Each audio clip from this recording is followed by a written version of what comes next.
If you have a DEWALT DWS779, DWS780, or a DHS790 double bevel sliding compound miter saw, I'm going to show you what DEWALT sends you for the recall and how to install the parts, so let's get to it.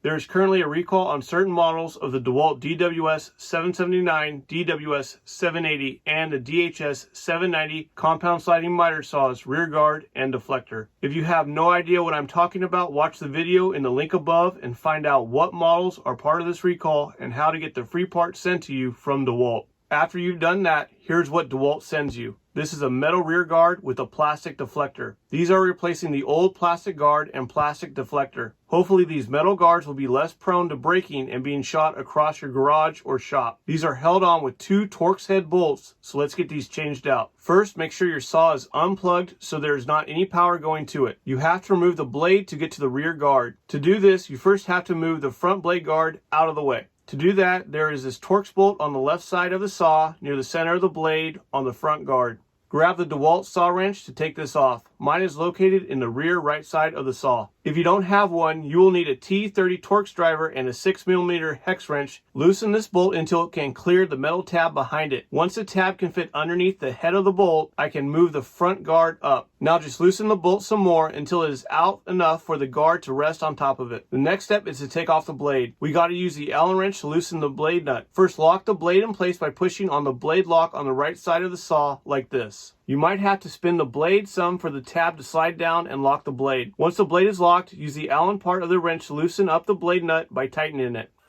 Weird, right? Yeah, this is reverse thread, so righty-tighty is righty-loosey on this. After you get the blade nut out, remove the blade, and now you have access to the rear guard. Pretty easy from this point. Remove the 2 screws holding the blade guard on. Remove the old blade guard and deflector, then install the new one. I use the new bolts which were supplied with the parts from DEWALT. Tighten them down and reinstall the blade and the blade guard. Make sure that blade bolt is snug. If this video helped you out, if you can like and subscribe, it will definitely help out the channel. Also, follow me on Instagram at MattJustADude. My name is Matt, and if I can't fix it, I'll fix it so no one else can. Thank you for watching.